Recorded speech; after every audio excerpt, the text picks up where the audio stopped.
Hello, Assalamu alaikum. Good morning. Starting with the next lecture on the topic of autopsy, lecture number 18. Bismillahirrahmanirrahim. In this lecture, I will discuss the autopsy on skeletal remains.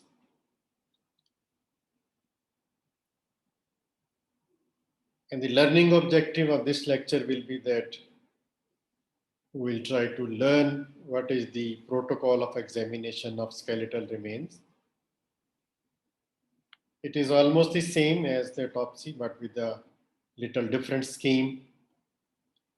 First, we have to establish the source, whether it is human or animal. Then there is any mixing of bones, more than one individual, then we have to differentiate it. Then once it is established that this is human, then the other parameter regarding identity will be applied for age, sex, race, stature, and other features. Then we'll try to find out the cause of death. It's a difficult task, but even then some clue will be available in determining the cause of death. Then time since death. This is also a difficult task, but certain leading points and the parameters help in identity establish. So the scheme of examination of bone is the same as that of the mutilated bodies. And the main objectives of the examination are that first we have to establish the source, whether the bone which is presented or which is discovered is human or animal. And this bone belongs to one or more individuals. Then the parameters regarding identity, age, sex, stature, race, they are applied. Then certain special features which are characteristic to that individual, they also help in identity. Then the cause of death, the time since death. So these are the main objectives of examination of skeletal remains. To establish whether the source is human or animal, this is done by initially by gross anatomical characters. Then microscopic examination can be done. Chemical analysis helps. Precipitin test, this is human specific antigen test, and this will settle the issue.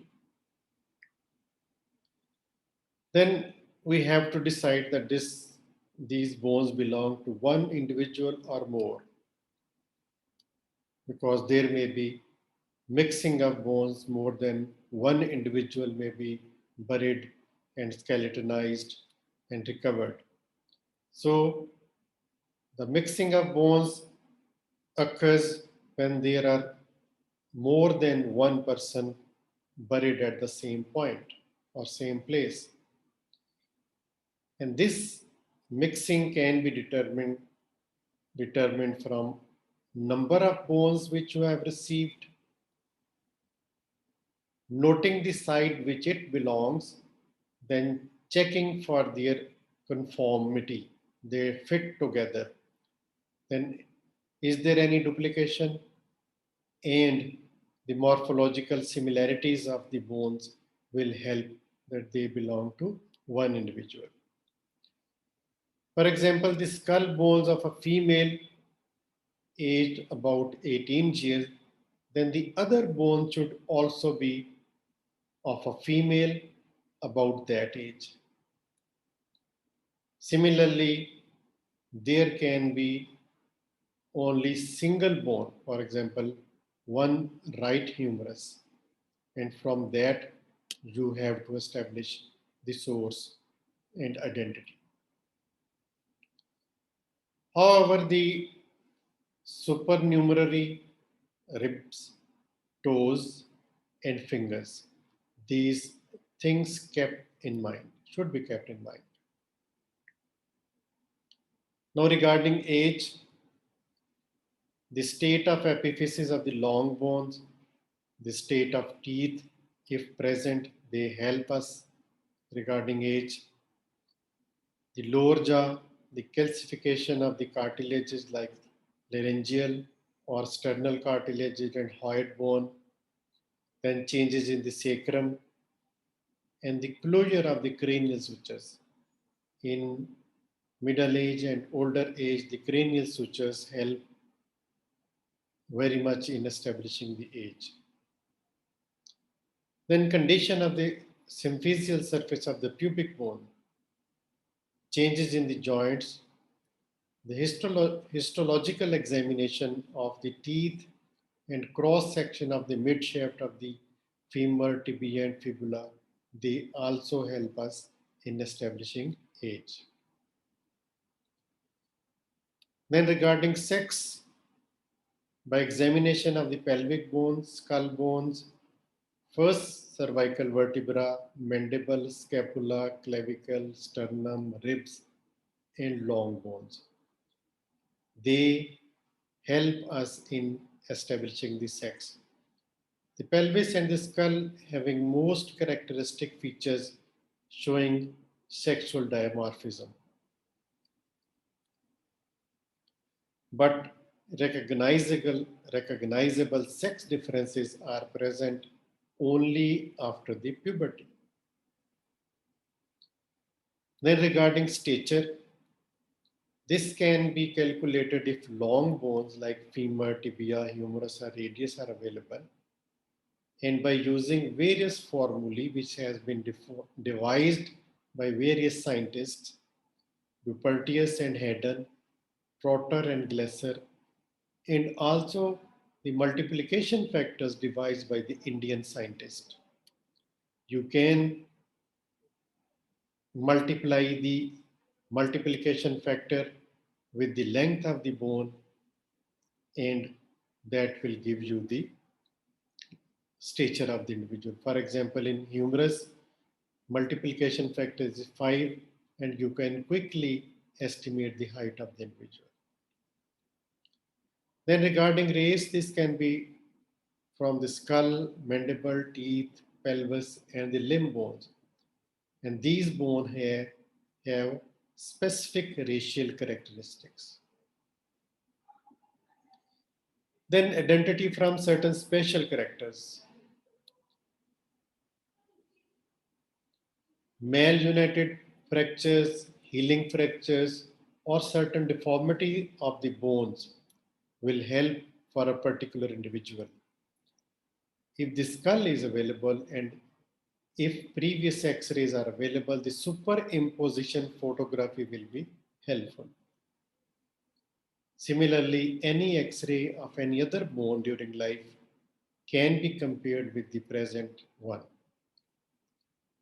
The blood group antigens like A, B, and H can be determined from the pulp, and which will be very helpful. Then the special features of that individual can be a meticulous examination of the ends of the long bone can be determined.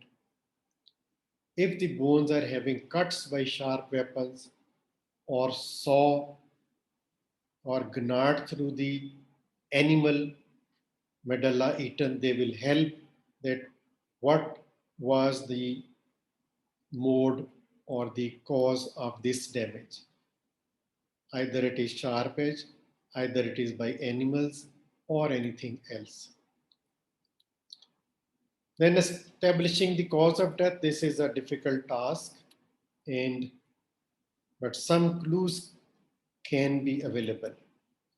The bones and their charred remains, sometimes the bodies have been burned.